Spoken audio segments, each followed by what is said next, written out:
What's up, everybody? Welcome back. Alex here. Let's talk about Dirty Honey. Dirty Honey, new-ish band, current, modern, just hard rock and roll band.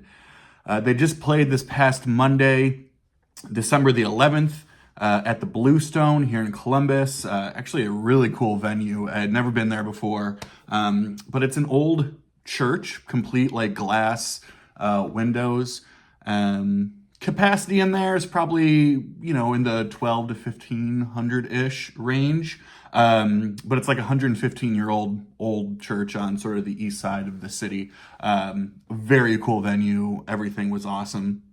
And they played there and they were great. But I want to talk a little bit about the day, because it was just a great concert day. So Dirty Honey, if you don't know about them,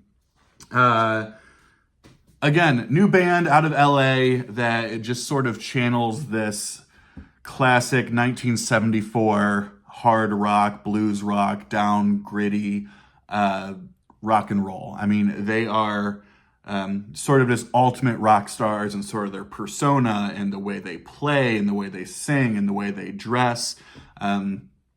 I personally like to kind of compare them to a mix between Aerosmith, Guns N' Roses, and maybe the Black Crowes. Just a little bit of that southern kind of twinge to it, just to make it dirty, really putting the dirty in the Dirty Honey. But to me, I mean, it's just, as someone who never got a chance to really see or grow up in the 70s and a lot of these hard rock bands, it's such a cool experience to see a current modern band doing that type of music, and not in a copy way or a rip-off way, but just in a really authentic way. And they just kick ass. So their debut album, they had an EP that came out in 2019, but their debut album, full length, came out in 2021, just self-titled, called Dirty Honey. Shout out to Rob over at Northern Revolutions for sending this to me. This was a signed copy that he was able to get from their website, which is really awesome. First time I think I heard these guys was probably just on the radio, and it was one of those, who are these guys? I gotta hear it. I gotta hear more. I gotta learn more about them. And they just blew me away, and had kind of, went out and bought the record and loved it and felt good about it. And then just about, 4 or 5 weeks ago or so, they released their second full length called Cant Find The Breaks. And so this is the tour that they're currently promoting, or the album that they're currently promoting on tour. This is also signed. I'll talk about that here in a second too. So they were in town on just a couple days ago, December 11th, 2023. And what was cool was, I had tickets to go see them, was really excited to go see them. But then I saw on social media that one of my favorite record stores in town was doing a specialty free in-store performance and signing. And if you got there early enough, you were able to get these kind of specialty posters, all these different things. And I was, I just decided I was going to take the whole day off, and I was just going to make it kind of Dirty Honey Day and concert day. And it's, the stuff that brings me joy. So went to good old Used Kids Records here in Columbus. If you're in the Ohio area, you know Used Kids really well, I'm sure. But just a classic, amazing, huge, almost kind of, I feel like it's like nationally known now. Is just an amazing record store. But Dirty Honey actually played a handful of songs acoustic on sort of the small stage that they have in the record store beforehand. They were handing out these posters, which is super cool, because it's not just like a generic poster. They're obviously posters made specifically for the in-store appearance. So Dirty Honey in-store performance and signing, obviously with the date and Used Kids Records and address and all that kind of stuff. So they were giving out the posters, and then they held the signing afterwards. So, of course, picked up the new record, picked up the poster, and then did a little meet and greet afterwards, and got the thing signed. And I'm going to get this framed, obviously, here in a little bit, but just super cool. So, I mean, that was sort of like the pre-show. The record store was also just giving out PBRs. So there I am, beer and vinyl, living my best life, drinking PBRs at like 11:30 on a Monday at the record show or at the record store, watching Dirty Honey even though I'm about to see them again like 7 hours later. So I was in my element, feeling pretty good about things. So later, the show. I was excited. You know, I love the band. I just think they're awesome, and definitely seeing them perform, and especially Mark's voice was one of those voices that I was like, is he going to be able to do this live? Because it's a very hard rock kind of Steven Tyler meets Chris Robinson from the Black Crowes kind of style. And you know, even at noon during this sort of acoustic show, I was just sitting there and I was like, this guy's unbelievable. His voice is insane. So I was really excited to see them later that evening. Caught a little bit of the opener. Opener's name was Austin Mead. Sounds like he's a Texas kind of songwriter that's in kind of like a hard rock, heavy band.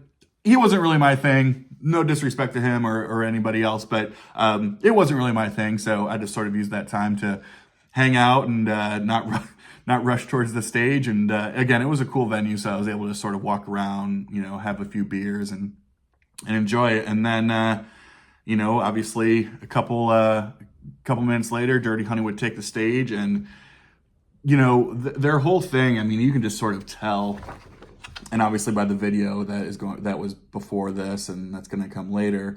You know, they have that persona. I mean, the whole time I'm sitting there watching, it was like making me nostalgic for a time I never experienced, right? Like I didn't grow up in the 70s. I have no idea what it was like to, you know, see Free or Bad Company or Deep Purple or any of those bands during those times. But to see that now from a band and just watch them and just, I mean, it was just unbelievable. And they are such a good live band. I mean, just full energy all the time. Absolutely incredible on their respective instruments. Again, Mark's voice was just outstanding. You know, a great set that was a really good balance of, you know, they only have 2 albums and an EP, and I think some of those EP songs ended up on the first album anyway. So there are a couple of songs thrown in there, or a couple of covers thrown in there. They actually have a great cover of Prince's Let's Go Crazy that was used for the NHL's Winter Classic a couple years ago. Random fun fact there. But it was just outstanding. I think a band now, I don't know, I'm not smart enough to know where they go from here or if they blow up. I just don't know what the market sort of demands for a band like this. But they're a band that, for me, and I think people who love classic rock, who love hard rock, that might be stuck in a time of there's no good music out there, or you know, it's like the best times are behind us, or any of that kind of stuff. Give these guys a chance. Go out, buy this record or stream this record. Same thing. Check both of these out. If they're playing locally around you, it's going to be in a small club. I think they're finishing up their U.S. tour, and then they're going over to Europe here in a little bit. But go out or give these guys a stream. Do something. If you're into that kind of music, if that early to mid 70s hard, heavy, dirty, gritty, just rock and roll is what you're into, then these guys are going to be right up your alley. And I just think it's the coolest thing, again, as someone who loves that type of music, but never got to really experience that type of music. I'm in love. I'm completely in love with it.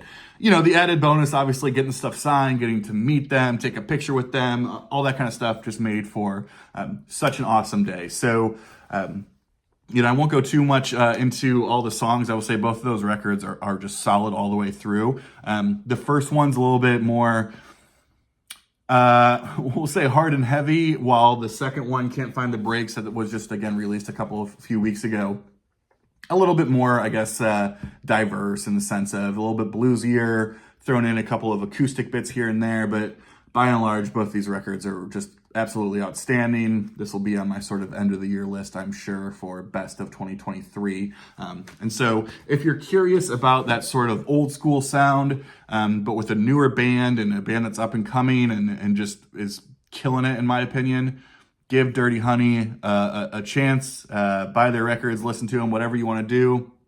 Buy their shirts. That's just what I need, is another overpriced shirt that probably doesn't fit and it's going to shrink in the wash, but it's fine. I'm supporting the artist, and that's what it's all about. So real quick concert review and sort of a highlight of Dirty Honey. Just played here in Columbus a couple days ago. And yeah, would love to hear if you're a fan or if you listen to them, or maybe some of these other sort of artists out there that really kind of throw you back a little bit and make you think of a time that's not 2023 in regards to music. So yeah, thanks for hanging out. Thanks for sticking around, and we'll chat soon. Cheers, y'all. Bye.